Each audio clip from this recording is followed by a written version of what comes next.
estrutura da redação da UERJ. Muita gente, quando vai fazer a prova da UERJ, acaba adaptando modelos de outros vestibulares e o que fica muito ruim, fica muito adaptado. Eu vou te mostrar aqui como é que você não dá esse mole, como é que você faz uma redação organizada para a UERJ, do jeitinho como ela gosta, sem adaptar outros modelos, principalmente o modelo do Enem. Não faça a UERJ adaptando o que você já faz para o Enem, porque muitas coisas a gente vai ver que não são o ideal lá dentro da matriz de correção. A redação da UERJ não é bagunça, ela tem sim uma estrutura. Toda redação tem uma estrutura, na verdade. Toda redação é formada de forma e de conteúdo. E é sobre a forma aqui que eu vou falar agora. Como que a gente vai organizar definitivamente. Eu vou te mostrar exatamente o que eu ensino para os meus alunos. Eu tenho um curso de redação para o UERJ chamado Masterclass UERJ. Ali você aprende todas as técnicas de estrutura e de conteúdo, de argumentação. Então, antes mesmo de começar esse vídeo, eu vou te falar. Se você precisa de uma preparação rápida, fácil, prática e super eficaz para a sua redação da UERJ, clica aqui no link que coloquei na descrição do vídeo, fixado no primeiro comentário, para você conhecer um pouco desse curso. E se você quiser, já faz a sua inscrição, porque ele é super rápido para você evoluir muito e tirar o seu notão e virar aluno da UERJ. Primeira coisa, dentro da nossa redação da UERJ, a gente vai ter a separação por parágrafos, porque, óbvio, a redação da UERJ, ela parte de uma estrutura da dissertação argumentativa. E a dissertação argumentativa, ela tem as partes clássicas, que são o quê? Introdução, desenvolvimento e conclusão. Então, isso aqui a gente não vai ter como fugir dessa estrutura clássica, porque essa estrutura clássica é aquela que dá a base para o próprio texto dissertativo argumentativo. Beleza.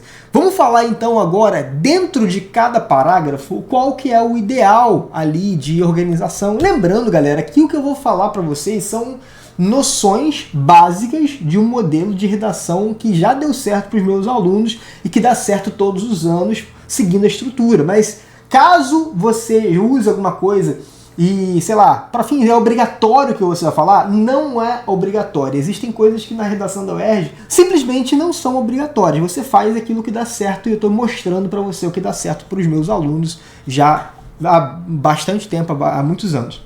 Beleza.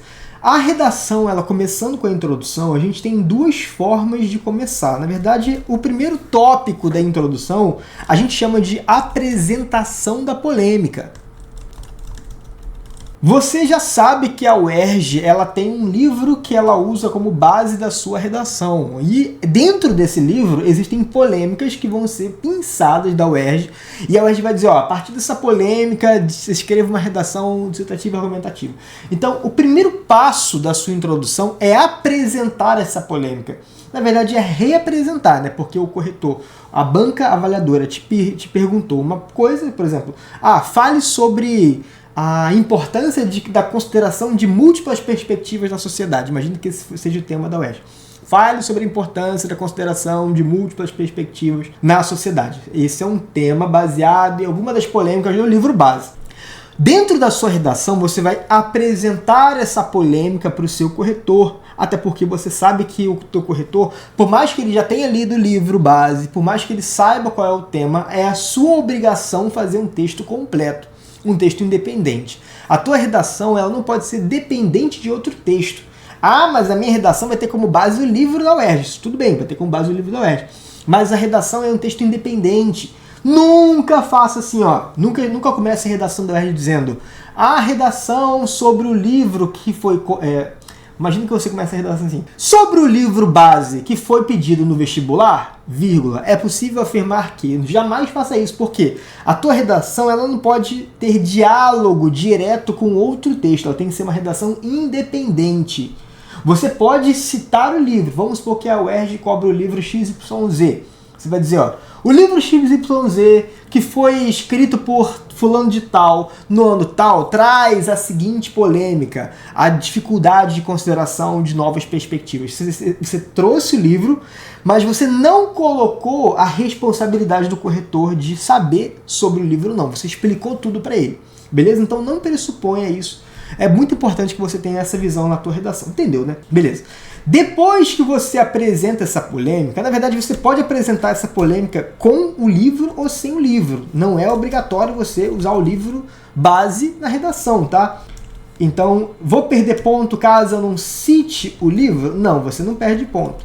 É legal citar o livro? Se você que sabe, eu aconselho os meus alunos a usar o livro. Por quê? Porque o livro é o repertório mais coringa possível da UERJ. Quando a gente fala em redação da UERJ, a gente tem a certeza 100%, eu não posso dizer 100% de certeza porque é pleonasmo. Se é certeza, é 100%. Então, 100% de chance de você usar o livro base que a UERJ te cobrou na redação dela. Então, você sabe que se tudo der errado, pelo menos um repertório você tem que ir ao livro. Então, eu aconselho fortemente que você se prepare, se programe, se organize para usar o livro base em alguns parágrafos. Pode ser na introdução, ou pode ser em qualquer lugar, ou pode até não usar. O que você não pode fazer é resenha. Atenção, não faça resenha do livro. Como assim? Você não pode fazer resenha. Resenha é quando você comenta o livro, quando você dá a sua opinião sobre o livro, mas você não dá a opinião sobre o tema. Então vamos supor que a redação da UERJ tenha sido com foco no livro do Prafinho. Exemplo, tá? Tô dando um exemplo aqui muito doido. Se você apenas comenta o livro, dá a opinião sua que você tem sobre o livro, o que acontece? Você não fez uma redação dissertativa, você fez uma resenha do livro. Então você não pode fazer isso. Você tem que até usar o livro, só que usar o livro para fazer uma reflexão sobre o tema, para refletir sobre a sociedade. Então, em vez de falar assim, ó, o livro do Prafinho é muito bom porque não sei o que, não sei o que. Não, você vai dizer, ó, o livro do Prafinho ilustra a grande dificuldade do ser humano, enfim, do indivíduo contemporâneo. Ou seja, você está tirando o livro e colocando a reflexão na sociedade. Beleza, entendeu essa parte, né? Então não faça resenha. Resenha, você está fugindo totalmente aí do que o livro te pediu. Beleza. Depois que você apresenta a polêmica, você vai agora para a segunda parte da introdução. O tema da UERJ geralmente é uma pergunta, e toda pergunta exige uma resposta. Inclusive o professor Gustavo Bernardo, nas palestras que ele dá para a UERJ, ele repete todo ano a mesma frase, que é o seguinte: ele fala que a melhor forma de você saber a opinião de alguém é perguntando. Então, quando você tem uma pergunta diante de você, você responde essa pergunta. E é muito importante que você dê a sua opinião no momento que você responde. E é por isso que a gente chama esse segundo momento da introdução de resposta opinião. Porque não adianta apenas você responder, tá? Você tem que responder já mostrando o seu posicionamento crítico. Você tem que dar sua opinião, é obrigatório.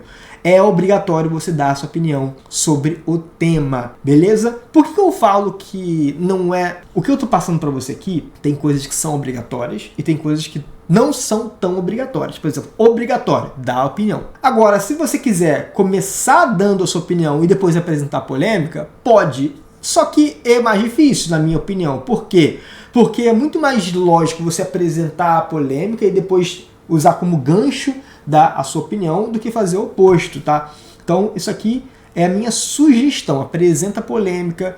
Minha sugestão, então, apresenta polêmica, usando o livro base, se esforçando o máximo para não fazer resenha do livro. Beleza. Depois, no outro período, no período separado, você vem lá e dá a sua resposta opinião. Essa sua resposta opinião é um momento muito importante do seu texto. E na minha sugestão é que seja uma resposta direta. Então, se o tema da UERJ foi, por exemplo, para o indivíduo é capaz de perceber a importância da valorização de múltiplas perspectivas? Esse pode ser o tema da UERJ. Você vai dizer, ó, para o indivíduo, ou então, o indivíduo é incapaz de perceber a importância de múltiplas perspectivas. Você está dando a sua opinião, respondendo de forma direta. E essa resposta direta aqui, eu vou dar algumas sugestões, tá? Sugestão. No presente do indicativo, frase com verbo no presente do indicativo, porque o presente do indicativo é o tempo verbal da argumentação. E uma outra sugestão é use palavras com juízo de valor. Então, se o tema é para o indivíduo, o indivíduo é capaz de perceber a importância da valorização de múltiplas perspectivas? Essa é a pergunta que te fizeram lá no tema. Tu vai responder assim, ó, o indivíduo, em regra, é incapaz de perceber a importância da valorização de múltiplas perspectivas. Então, você usou o o verbo ser no presente do indicativo, que fortalece a argumentação, e você usou a palavra incapaz, que é uma palavra com um juízo de valor muito bom. Então isso aqui é sugestão para você ter uma resposta. Ah, e uma outra coisa, a resposta opinião no período separado. Então você faz um período para a polêmica e depois outro período para a resposta. Perfeito. Isso aqui é muito, muito tranquilo de você colocar em prática. Uma outra forma de você responder é por meio de uma pergunta retórica.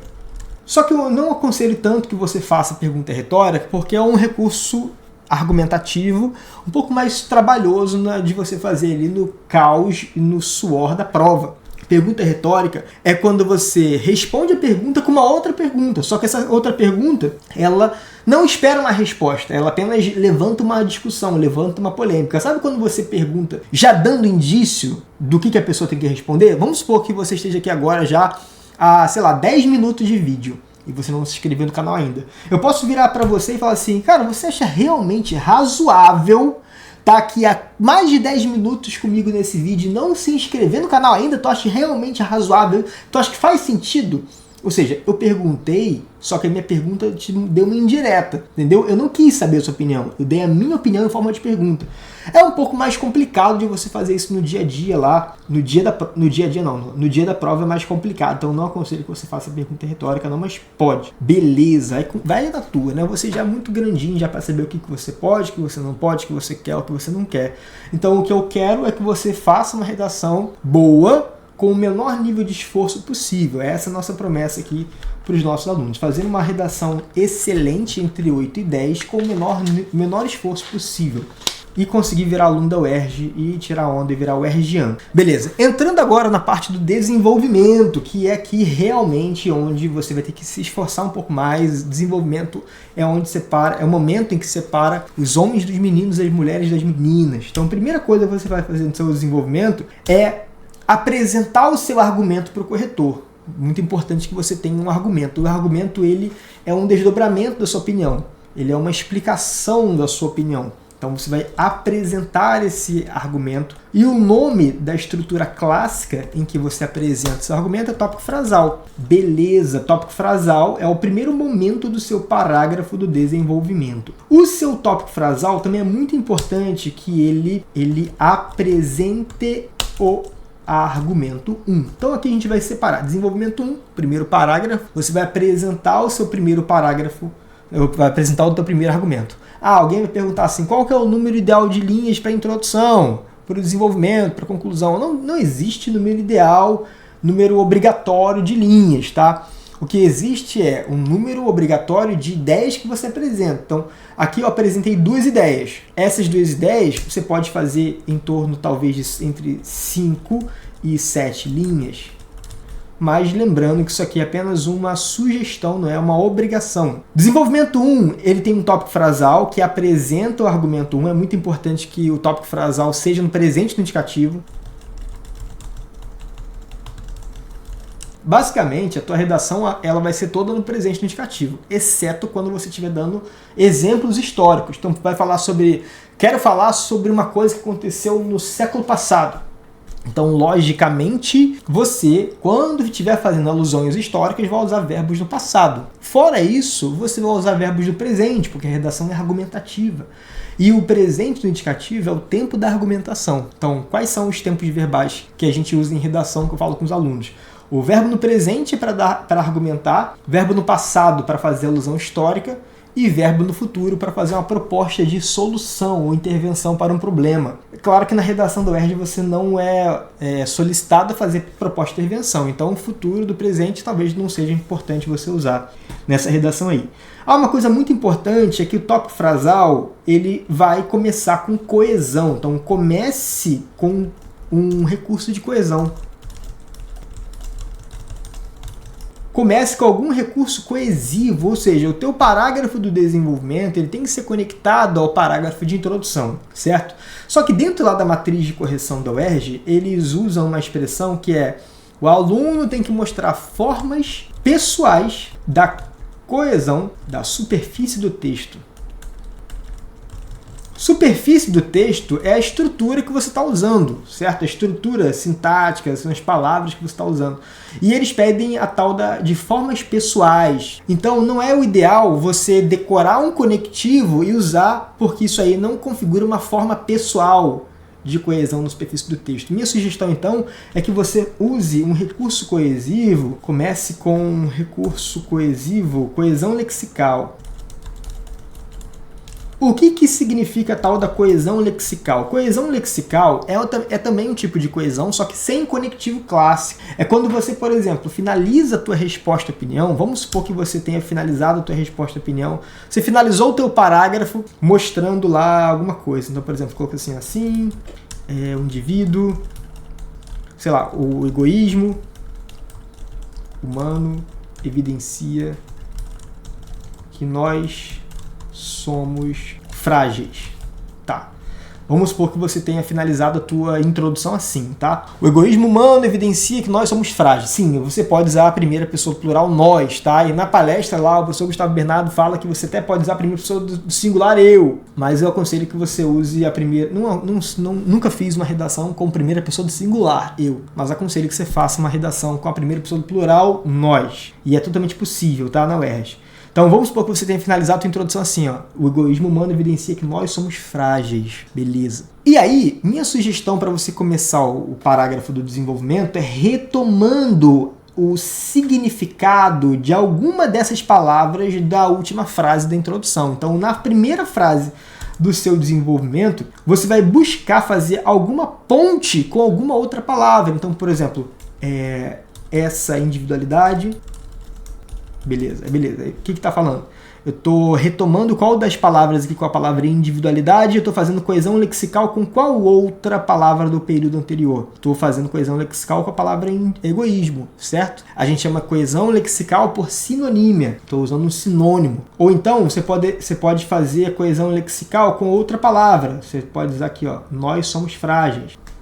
E você pode começar o teu parágrafo do desenvolvimento assim, ó, a nossa fragilidade, se exemplifica ou se motiva, enfim. Então, você está usando nossa fragilidade. Quando eu falo nossa fragilidade, estou fazendo uma retomada lexical dessa expressão aqui, ó. Beleza? Não é difícil não, tá? É só um pouco diferente. Então, geralmente, quando você está diante de alguma coisa diferente, parece difícil. Mas não parece difícil porque é difícil. Parece difícil porque é algo que você não conhece. Mas a partir do momento que você começa a fazer, começa a conhecer, fica mais fácil, tá? Então, isso aqui é bem tranquilo. Ok, então você vai começar com coesão lexical, que pá, beleza. Se começar com conectivo, perde muito ponto? Não é que perca muito ponto, não dá para falar assim sem ver o teu texto. Beleza. O segundo tópico do seu desenvolvimento chama aprofundamento argumentativo.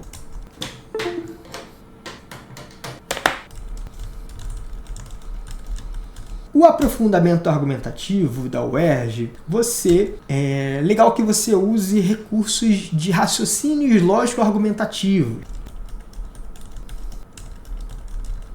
O que são raciocínios lógico-argumentativos? São formas de manifestar algum tipo de pensamento, formas de pensar. Se você fez o exame de qualificação, se você costuma resolver o exame de qualificação, você vai ver que a UERJ gosta muito dos raciocínios lógicos de indução, dedução e dialética. Indução, dedução, silogismo e dialética são raciocínios lógico-argumentativos. Mas além deles, existem outros também. Não vou conseguir falar disso aqui agora, mas é muito importante que você abra sua mente para raciocinar nesse sentido. Então, quais são... Aqui eu fiz um macete para os meus alunos. Vou te mostrar aqui. Aqui são os raciocínios lógico-argumentativos que eu ensino para a galera lá no curso. E a gente arrumou uma forma de memorizar isso, que é o tudo erradinho. Tudo erradinho. Cada um desses é um raciocínio lógico-argumentativo. Aqui tem, ó, comparar teoria e prática, raciocínio da utopia, da dignidade, da omissão, do egoísmo. Isso aqui é muito legal porque... ajuda você a aprofundar a sua argumentação de forma mais prática, sem ser tão abstrata. Tem gente que fala que a argumentação da UERJ é abstrata, tem nada de abstrato. Você tem que ter uma argumentação sólida, contundente, pautada em raciocínios lógico-argumentativos. Ou então, ou não, né? Além dos raciocínios lógico-argumentativos, use exemplos concretos. Exemplos que são baseados, exemplos concretos desses raciocínios lógico-argumentativos. Então, por exemplo, você vai denunciar a utopia, vai demonstrar que alguma coisa é utópica. Mostre exemplos práticos do que acontece, o que configura essa utopia. Feito isso, você já está muito bem. Esses exemplos concretos, eles podem ser provas que você vê no dia a dia, podem ser repertórios, frases de filósofos, e isso aqui é bem tranquilo de você fazer, retomando, né? É difícil num primeiro momento, mas depois você começa a se acostumar, fica fácil. E a terceira coisa do seu parágrafo do desenvolvimento é o fechamento do parágrafo. Eu já falei para você que as redações do UERJ, elas seguem um padrão dissertativo argumentativo clássico. E todo parágrafo, ele é como se fosse uma mini redação. A redação inteira, ela tem introdução, desenvolvimento e conclusão. A gente chama de macroestrutura. Dentro de cada parágrafo, também tem uma mini introdução, um mini desenvolvimentozinho, uma mini conclusão. Então isso aqui é muito importante que você respeite. E dentro lá dos critérios de UERJ, existe um critério chamado paragrafação, que avalia a progressão textual do aluno, ou seja, o teu parágrafo tem que progredir, o corretor tem que sentir as ideias evoluindo ao longo do processo. E esse fechamento, ele reforça a argumentação.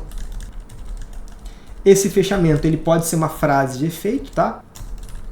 Vou botar frase de efeito, mas esse aqui é facultativo. E o fechamento, ele tem verbo no presente. E o fechamento, ele tem juízo de valor.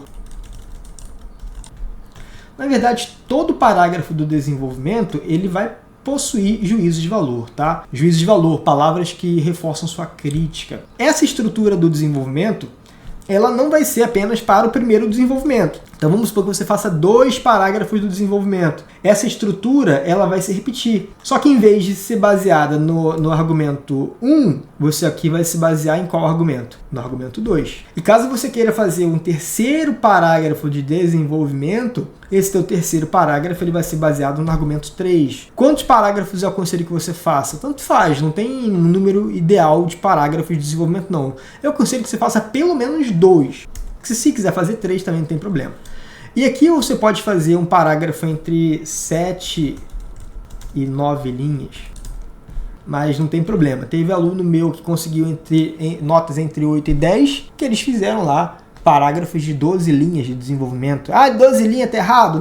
Não existe certo e errado com relação ao número de linhas. Existe certo e errado com relação ao número de ideias que você apresenta. Então, por exemplo, se você apenas apresenta um aprofundamento argumentativo sem mostrar uma evolução, uma divisão interna, uma organização. Se você mostrou aprofundamento, mas a ideia ficou desorganizada, tá errado. Tá errado por quê? Por conta do número de linhas? Não, por conta da desorganização que você fez. E a conclusão da UERJ, para fim, como é que funciona? A conclusão da UERJ, a gente vai colocar a conclusão começando com portanto, que é um conectivo bom, clássico, para você começar a sua conclusão. Só que eu aconselho que você faça um portanto deslocado para o meio da frase. Como assim? Para fim dar um exemplo, cara? Claro, eu vou te dar um exemplo. Vamos supor que você coloque assim, ó, devemos considerar múltiplas perspectivas para nos tornarmos pessoas melhores. Beleza, está sem conectivo. Primeira opção é você colocar o conectivo aqui, ó, no começo do parágrafo. Portanto, vírgula, devemos, tananã, tananã. Minha sugestão é que você não coloque no começo. Uma questão mesmo estilística, tá? Não tem nada demais. Não é errado começar com o conectivo. Mas devemos considerar, portanto, aí o portanto isolado com vírgula, tá? Isso que é o portanto deslocado para o meio da frase. Beleza, bonito isso aqui, hein? Gostei. E além desse conectivo, é claro, você não vai fazer um parágrafo só com um conectivo, tem que ter um corpo, o parágrafo tem que ter um conteúdo, e o conteúdo ele é apresentado por meio de uma estrutura. E a estrutura é essa aqui, ó. Retomada da polêmica. Você vai começar uma frase retomando a polêmica e reafirmando a sua resposta à opinião. Como, por exemplo, esse essa frase aqui, ó, você percebe que aqui eu estou retomando a polêmica quando falo de múltiplas perspectivas e estou reafirmando a minha resposta e opinião. Beleza. E aí depois que você faz isso aqui um período, você faz o quê? Você faz a síntese dos argumentos. É uma síntese com bastante reflexão, não é para você fazer proposta não, é para você refletir. Então aqui você faz um comentário, um breve comentário de cada um dos argumentos e depois você fecha com o desfecho argumentativo. O desfecho argumentativo, uma frase de efeito, alguma coisa assim nesse sentido, uma frase que tenha a ver, que dê um tom de fechamento para o seu texto, que reafirme também a sua opinião, tá? Aqui é legal que você acrescente uma expressão que seja capaz, não que sirva como título, que seja aproveitado como título. Então, lá no finalzinho da tua redação, você termina com duas palavrinhas, sei lá, empatia como regra. Empatia e regra, 2 palavras lexicais. Ou então, 2 ou 3 palavras. Lá no final da tua conclusão, e essas 2 ou 3 palavras, elas vão lá para cima para ser o título da tua redação, porque o UERJ pede título. E para que serve o título? Serve para resumir o assunto central a ser trabalhado na redação. Beleza, essa aqui então é a estrutura bonita de uma redação para o UERJ, toda organizadinha, toda detalhadinha, espero que tenha gostado. E agora eu vou deixar um vídeo aqui muito bom, ainda sobre esse assunto, clica nele e continua assistindo.